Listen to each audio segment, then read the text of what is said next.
So hello दोस्तों, आज के इस वीडियो के अंदर हम करने वाले हैं क्लास 10th एनसीईआरटी एक्सरसाइज 1.1 का क्वेश्चन नंबर 6। आइए क्वेश्चन पढ़ते हैं। क्वेश्चन हमसे कहता है explain why 7 into 11 into 13 and 7 into 6 into 5 into 4 into 3 into 2 into 1 plus 5 are composite numbers. हमको इन दोनों को कंपोजिट नंबर्स प्रूव करना है। ध्यान से सुनना, हमको इन दोनों को कंपोजिट नंबर्स सुनना है। इसको सॉल्व करने से पहले आपको एक बात ध्यान में रखनी है, प्राइम नंबर्स क्या होते हैं। ठीक है, तो मैं यहाँ पर लिख रहा हूँ प्राइम नंबर्स। प्राइम नंबर्स का मतलब होता है जैसे कि 1, 3, 5, 7, 11, 13 ऑन सो। ये क्या है? ये सब प्राइम नंबर्स। क्यों है प्राइम नंबर्स? क्योंकि सिर्फ इनके ओनली 2 फैक्टर्स है। कितने फैक्टर्स है? सिर्फ उनके ओनली 2 फैक्टर्स है। कौन कौन है? 1 एंड इटसेल्फ। अब कोई सा भी नंबर उठा लो, कोई सा भी, सबके फैक्टर 1 एंड इटसेल्फ है। 1 की बात करें, 3 की बात करें तो 3 सिर्फ 1 के डबल में आता है, 3 के डबल में आता है, और कोई इसके फैक्टर्स नहीं है। और अगर हम बात करें अब कंपोजिट नंबर्स की, तो कंपोजिट नंबर्स का मतलब होता है जिसके मोर देन 2 फैक्टर्स हो। क्या बोला मैंने? मोर देन 2 फैक्टर्स हो।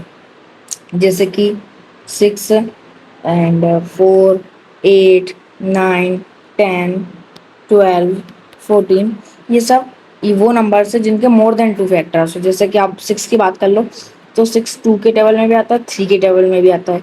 तो 6 को हम ऐसे लिख सकते हैं 2 तो इसके 2 फैक्टर ज़्यादा, क्योंकि एक तो 1 के टेबल में भी आता है और एक खुद के टेबल में भी आता है। तो ये समझने की चीज़ है, नहीं तो मैं तो डायरेक्ट सवाल करवा देता। समझना है इसमें। हमको दिया हुआ है 7 इंटू 11 इंटू 13 प्लस 13, और हमको दिया हुआ है 7 into 6 into 5 into 4 into 3 into 2 into 1 plus 5। अगर इसको आप सॉल्व करोगे तो आपका आंसर आएगा 77 इंटू 13 प्लस 13 इधर जाएगा। इसको सॉल्व करके आपका 42 प्लस नहीं मल्टीप्लाई 42 मल्टीप्लाई 120 प्लस 5 आ जाएगा। इन दोनों को सॉल्व कर कर आपके पास आएगा, इसको सॉल्व करके 1014। ठीक है, इसको सॉल्व कर कर आपका पास आएगा 5045। ध्यान से देखना। अब हमारे पास ये 2 कंपोजिट नंबर्स है। अब हमको इनके क्या करना है? मोर देन 2 फैक्टर्स निकालने हैं। मोर देन, तो हम इसको प्रूफ कर देंगे कि इसके पास ये कंपोजिट नंबर्स है। तो चलो, हमारे पास पहला है 1014। अब इसके फैक्टर्स निकालने के लिए हम सबसे इजी क्या करते हैं? Prime factorisation. तो ये सबसे पहले चल जाएगा 2 के टेबल से 507 टाइम्स, और फिर चल जाएगा 3 के टेबल से 3 1 3 3 6 9 से 27। देन फिर ये चल जाएगा 169 के टेबल से, क्योंकि ये प्राइम नंबर है। ठीक है, तो हमने 1049 का निकाल चुका है। अब हमको 5045 का निकालना है। तो चलो निकाल देते हैं। ये चल जाएगा 5 के टेबल से 1009 टाइम्स में, और 1009 एक प्राइम नंबर है तो 1 टाइम में। तो अब आप बोलोगे 1014 को पोजीशन में लिखेंगे तो एक तो 1 के टेबल से आएगा, क्योंकि हर जो नंबर है वो 1 के टेबल से तो जाता ही है। और हमने प्राइम फैक्टराइजेशन 2, 3 और 169। और एक और नंबर है 1014 जो खुद के टेबल से चल जाएगा 1 टाइम में।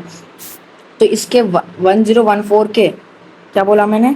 1014 के मोर देन 2 फैक्टर्स है। आप देख सकते हो 1 2 3 4 5, तो इसके 5 फैक्टर्स है। अब हम बात करें 5045 की, तो अगर हम 5045 की बात करें, 5045 की, तो उसमें आप देख सकते हो 1 के टेबल में जाएगा पहले, तो फिर 5 के टेबल में, फिर 1009 जो कि हमने यहाँ पर करा है, ये देख सकते हो आप। ठीक है, तो और एक चला आएगा 5045 खुद के टेबल से। तो यहाँ पर भी आपको देखने को क्या मिलता है? 5045 के मोर देन 2 फैक्टर्स है। More than 2 factors 1 2 3 4। तो we no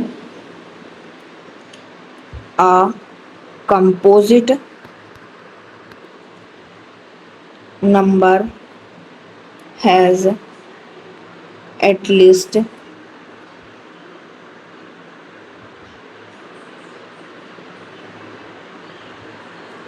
more than two factors